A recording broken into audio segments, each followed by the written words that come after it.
जंगल में दो चिड़िया रहती थी। एक का नाम था रानी चिड़िया और दूसरी का नाम था टीना चिड़िया। वो दोनों बहनें थी। टीना चिड़िया रानी चिड़िया से बहुत ज्यादा खूबसूरत थी, वही रानी चिड़िया ज्यादा खूबसूरत नहीं थी। अरे रानी चिड़िया, तुम कितनी बदसूरत हो और मुझे देखो, मैं कितनी खूबसूरत हूँ। तुम तो काली कलूटी हो। कोई नहीं टीना चिड़िया, इसमें मेरी क्या गलती? अगर मैं खूबसूरत नहीं हूँ तो? तभी उनकी माँ शीला चिड़िया आ जाती है। सुनो रानी चिड़िया, कल तुम्हें देखने के लिए रिश्ते वाले आएंगे। माँ, मैं रानी चिड़िया से बड़ी हूँ, फिर भी चलो कोई नहीं। आपको रानी चिड़िया की फिक्र होगी। कौन करेगा इस काली से शादी? टीना चिड़िया, ऐसा नहीं बोलते हैं, रानी चिड़िया तुम्हारी बहन है। अगले दिन रानी चिड़िया को देखने के लिए राजू चिड़िया और उसका दोस्त कौवा आता है। आइए बैठिए। रानी चिड़िया जल्दी आओ, देखो मेहमान आ गए हैं। रानी चिड़िया वहाँ पर आती है। राजू चिड़िया उसे देखकर बोलता है, शीला चिड़िया, मैं नहीं करूँगा इस काली चिड़िया से शादी, सब मेरा मजाक उड़ाएंगी।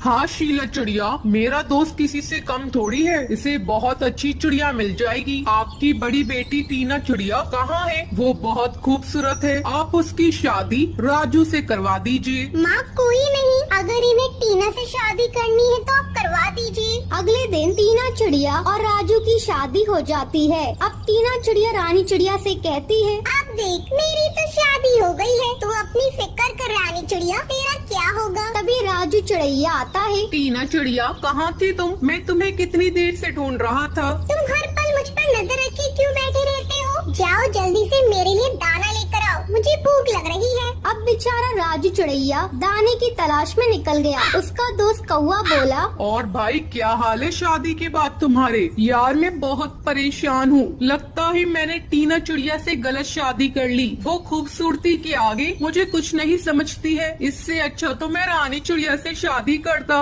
अब ऐसे ही काफी दिन गुजर जाते हैं।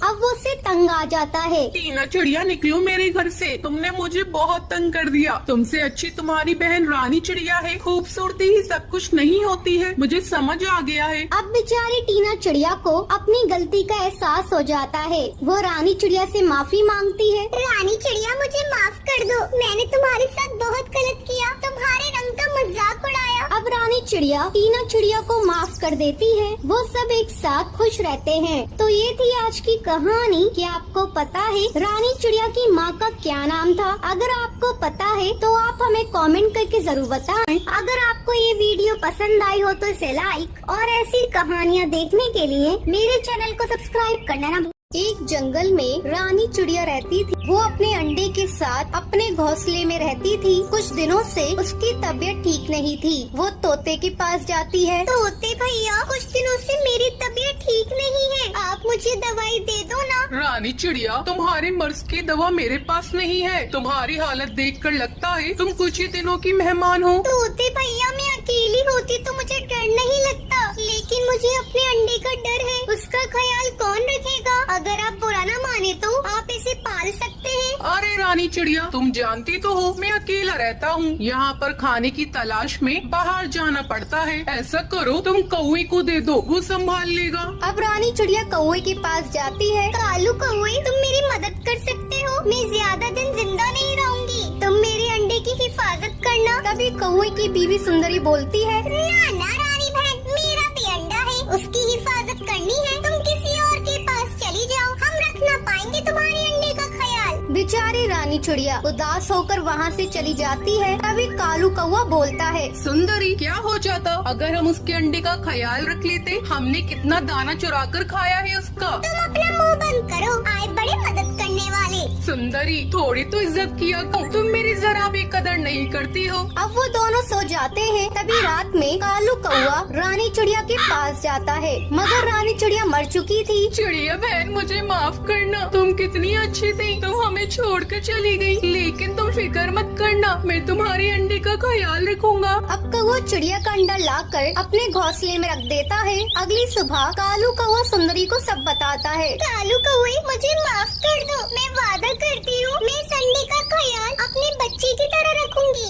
अब ऐसे ही काफी दिन गुजर जाते हैं। अब दोनों अंडों में से एक खूबसूरत चिड़िया का बच्चा और कौवे का बच्चा निकलता है। कालू कौवा और सुंदरी उस बच्चे का अच्छे से ख्याल रखते हैं। तो ये थी आज की कहानी। क्या आपको पता है रानी चिड़िया किससे दवाई लेने के लिए जाती है? अगर आपको पता है तो आप हमें कमेंट करके जरूर बताएं। अगर आपको ये वीडियो पसंद आई हो तो लाइक और ऐसी कहानियाँ देखने के लिए मेरे चैनल को सब्सक्राइब